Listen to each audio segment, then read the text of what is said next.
Doa. Assalamualaikum. Waalaikumsalam warahmatullahi wabarakatuh. Kabar anak-anak? Baiklah. Ya. Mana sekretaris? Siapa yang hari ini nggak datang? Malik. Ya, saya absen aja ya hari ini ya. Ahmad Zubri, Alvin Azizu, ya, Alvira Indah, oke ya.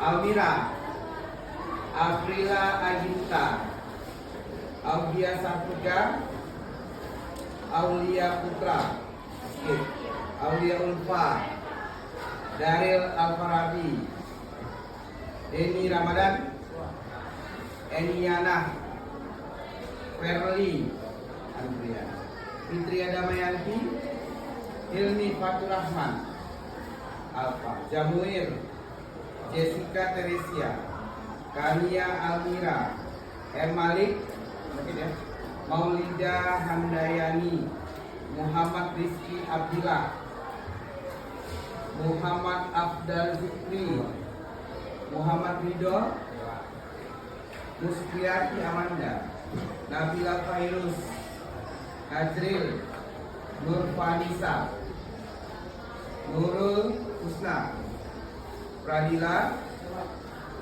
Rahmat Hidayat, Cindy Aulia, Siska Marlina, Syahara Permata Cahaya, Timothy, Ulan Lestari, Widya, Zahra Sapitri. Ya, berarti ada 3 orang yang hafal ya.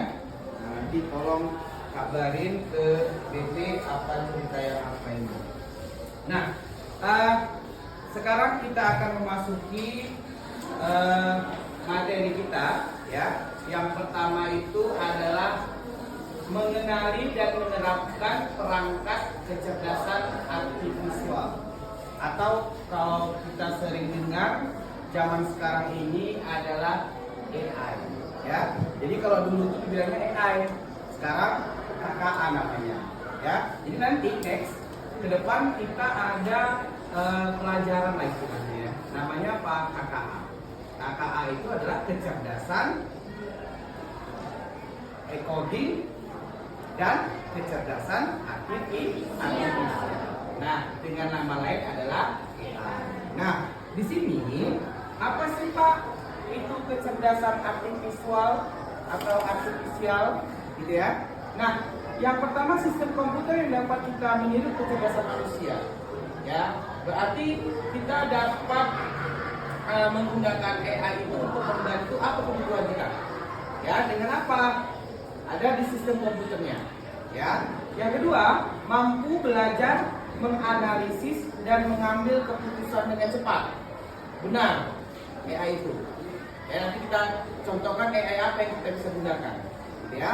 Yang ketiga, diterapkan di berbagai bidang. Contohnya pendidikan, kemudian industri, kemudian kesehatan dan kreativitas dan lain sebagainya. Contoh di dunia apa kita sekarang ini? Pendidikan. Nah, di pendidikan kita juga sering menggunakan AI tanpa kita sengaja. Ya, contoh apa AI yang sudah kau pakai selama ini? Ya, misalkan ChatGPT. Nah, di situ sebenarnya ChatGPT ini bisa kategori 2 saya pikir. Kenapa? Satu bisa membuatmu pintar, atau satu bisa membuatmu tak mau belajar, nol.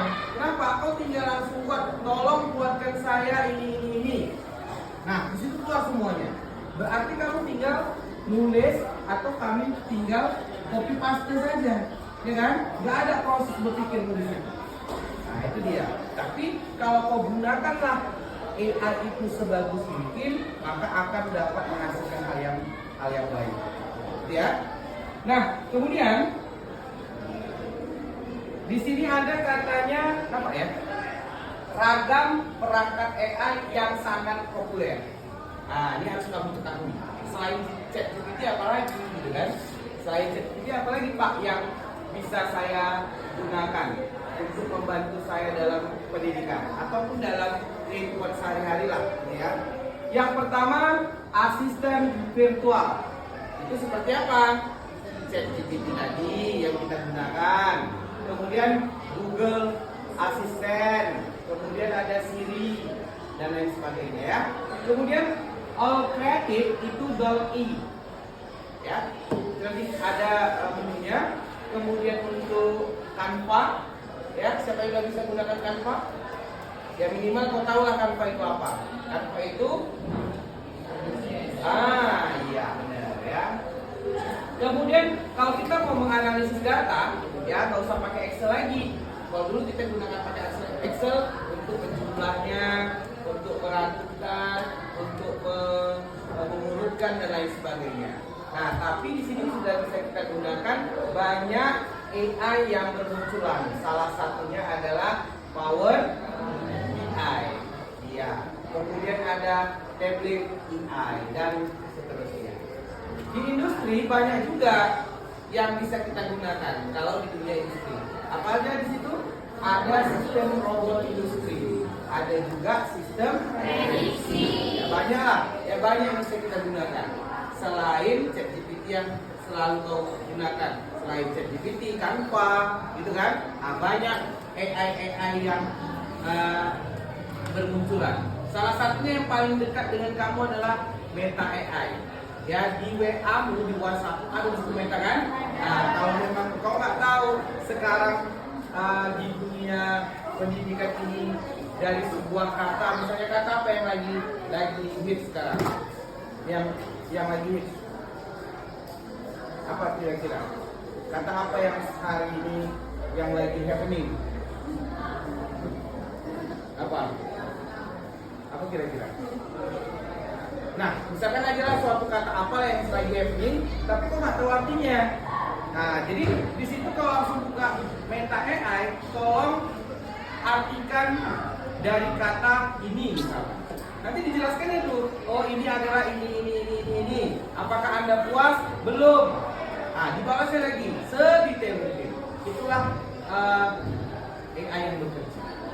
Ya. Next. Keunggulan AI dalam kehidupan. Nah, ini dia. Apa salah satunya? Mempercepat proses pekerjaan kita, ya. Mempercepat proses pekerjaan kita. Contohnya gini, saya atau kita ada tugas mengurutkan tinggi badan kelas 11A. Betul Pak, 11-2. Ya, kita mau mengurutkan tinggi badan 11A. Setelah kita masukkan nama dan tinggi badan siswa tersebut, maka AI lah bekerja. Kan kalau secara manual kita cari dulu siapa yang tertinggi, ini kan kita cari di bawahnya siapa yang paling rendah. Nah kalau di AI ya, AI itu mempercepat proses pekerjaan kita, langsung diurutkannya. Oh ini mana yang tertinggi, terendah sampai terpendek. Nah itu dia ya, berarti di sini keunggulannya si AI itu bisa mempercepat proses pekerjaan kita. Yang kedua, siapa yang bisa menjelaskan mengurangi kesalahan manusia? Ada yang bisa bantu saya? Apa contohnya mengurangi kesalahan manusia? Kesalahan yang bagaimana yang dikurangi AI itu? Bukan masalah manusia yang melawan orang tua dikurangi AI. Enggak gitu juga. Tapi masalah apa? Contoh kelalaian.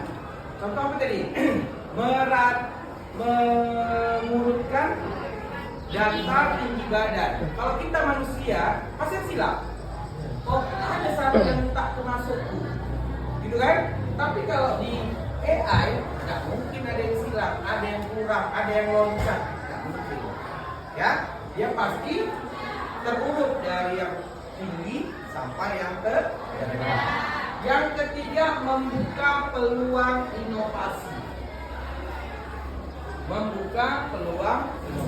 Contoh nih, kau mau menggambar sebuah poster, manifesta poster. Itulah contohnya. Coba kamu lihat itu, anggap aja itu poster, ya. Nah, di situ di AI banyak aplikasi yang bisa membuat player itu, poster itu, ya. Contohnya apa? Misalkan Canva. Nah, buat aja jadwalnya. Oh, terpikirlah kamu. Oh, ternyata aku mau berinovasi.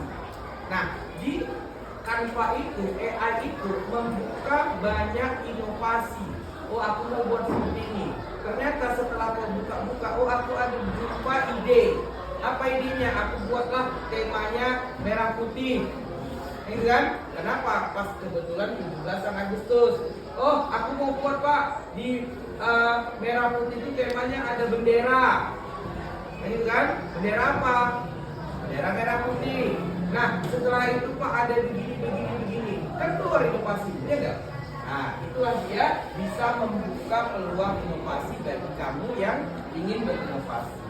Yang terakhir, mendukung pengambilan keputusan yang berbasis data. Ya, pokoknya dalam suatu AI itu datanya lengkap ya. Jadi bisa kamu ambil atau kamu gunakan AI yang mana yang bisa kamu gunakan. Kemudian yang harus kamu waspadai apa aja? Isu privasi dan keamanan data. Ya, harus aman datanya ya. Yang kedua, resiko bias dalam keputusan AI. Yang ketiga,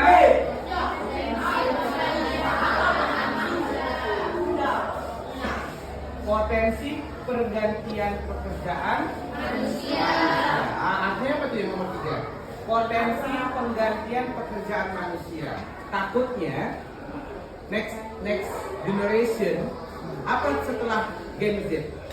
Gen Alpha. Nah, di Gen Alpha tuh anak nggak lagi yang bekerja. Siapa yang bekerja? Robot. Nah, itulah takut ya.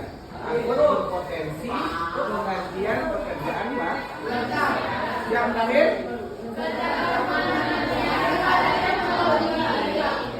ketergantungan berlebihan pada iya.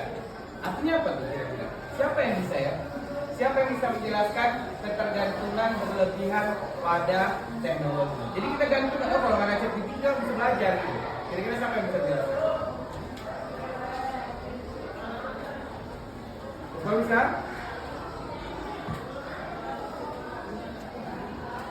Ya, coba lupa.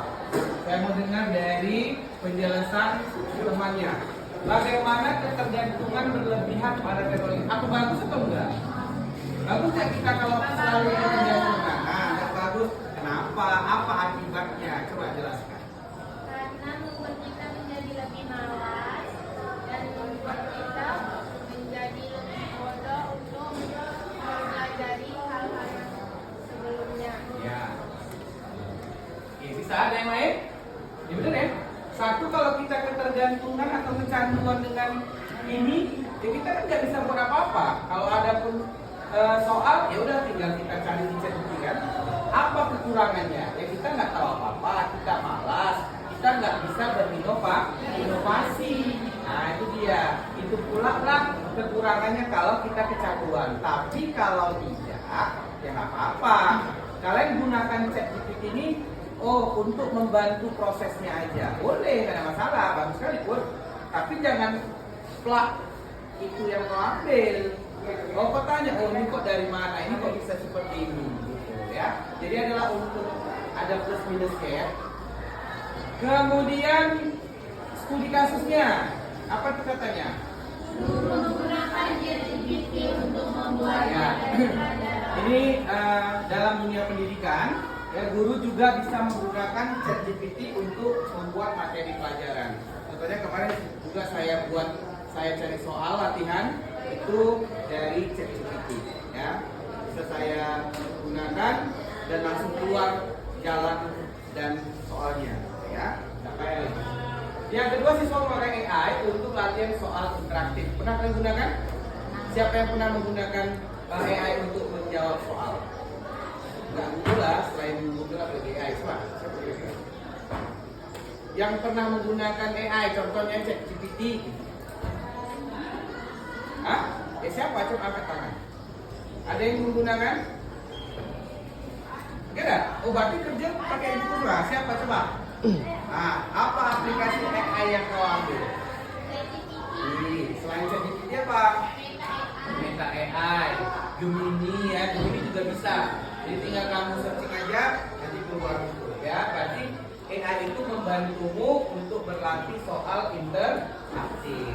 Yang berikutnya, analisis nilai siswa untuk bimbingan belajar personal. Saya bisa menganalisis dari nilai ulanganmu, dari nilai harianmu, dari nilai tugasmu, dan lain sebagainya, ujianmu. Bisa saya analisis dengan menggunakan AI, maka dapatlah nilai akhirnya. Ya, itu sangat membantu seorang pendidik untuk menyelesaikan tugas-tugas dalam dunia pendidikan. Next, yang terakhir, AI untuk masa depan yang lebih cerdas.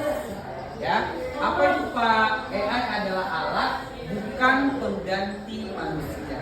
Ya, jadi bukan berarti AI itu tahu segalanya, dia bisa mengalahkan manusia. Enggak, ya. Jangan pikir-pikir. Mana sih lebih pintar gurumu sama ChatGPT? Hah? Iya, ada plus minusnya ya. Saya rasa ChatGPT lebih pintar dari gurunya, karena semua dia tahu. Ya, tapi apapun ceritanya, ingat AI itu bukan pengganti manusia. Mana sih lebih enak? Pernah nggak? Saya pernah aplikasi apa di handphone yang bisa kita curhat? Cuci ya gitu ya. Nah, itu kan kita bisa curhat di situ kan? Itu manusia nggak? Nah, itu AI. Nah, apakah enak kau curhat sama dia dibandingkan dengan sahabatmu? Enakan sama siapa? Nah, sama Cici.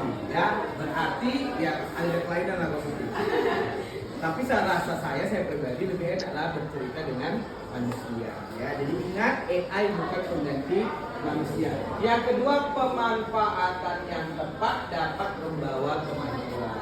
Artinya AI ini kalau kita gunakan secara pas, secara benar, secara tepat, ya kan, maka akan membuat apa? Kemajuan yang sangat besar. Kemudian yang ketiga, mari menjadi pengguna AI yang kreatif, kritis, dan bijak. Ya, jadi jangan pula nanti di ChatGPT itu ini, jangan. Jangan dibuat itu. Wanita yang tidak pakai baju, jangan. Tak boleh. Berarti pemanfaatan AI-nya tidak benar, ya kan? Yang benar kayak mana? Tolong buatkan saya roster jadwal tiket hari Senin, nama-namanya ini, Selasa nama-namanya ini, Rabu nama-namanya ini. Coba nanti kau cek, pasti nanti buat di poster. Apa yang kayak gini lagi kau tulis, begini, kan gitu kan zaman dulu kan? Nah sekarang enggak, tinggal buat saja, tinggal perintah aja cek gitu. Tinggal perintah aja Gemini itu, tinggal perintah aja Canva AI. Ya, nah inilah yang bisa saya sampaikan tentang studi kasus atau tentang pengenalan penerapan dari kecerdasan artifisial. Ya, jadi ingat, gunakanlah AI ini sebagus mungkin, semaksimal mungkin. Jangan kau salah gunakan AI ini.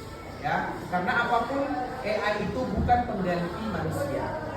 AI itu adalah sebuah kemajuan teknologi yang apapun ceritanya masih di bawah manusia. Ya, paham? Sampai sini ada pertanyaan kira-kira? Ya, silakan. Dalam kesimpulannya Pak, seberapa besar sih Pak pengaruh AI dalam kehidupan sehari-hari? Ya, seberapa besar, ada yang bisa jawab? Seberapa besar AI itu membantu? Nah, atau aku kalau nggak ada AI, inilah kurang pas lah, kurang maksimal. Berarti pekerjaanmu maksimal itu dengan bantuan AI, bukan AI sepenuhnya ya, bukan AI yang sepenuhnya pekerjaanmu itu karena AI, enggak. Nah, itu maksudnya. Jadi salah satu yang bisa membuat kamu itu membantu ini, ya. Yang pertama, kerjamu semakin cepat dengan adanya AI. Itu satu ya, itu pengaruh yang paling besar. Kalau tadi kau mengurutkan data yang banyak, hanya 5 jam, 6 jam, bisa menjadi 3 menit. Berarti berapa jam tuh waktunya lebih cepat, gitu kan? Berarti membantu enggak? Sangat membantu enggak? Sangat kan? Yang kedua, mengurangi kesalahanmu, kelalaianmu, kecerobohanmu. Iya. Yang ketiga, membuka peluang inovasi untuk membuat suatu kreativitas. Jadi terbukalah, makin berinovasilah kamu di situ. Yang terakhir, mendukungmu untuk pengambilan keputusan yang berbasis data. Itulah pentingnya AI dalam kehidupan kita sekarang ini. Ya, oke, ada yang lain kira-kira? Pas? Ya, kalau tidak ada yang lain, akan saya berikan tugas kelompok. Ya, nanti akan saya share kelompoknya di grup WhatsApp.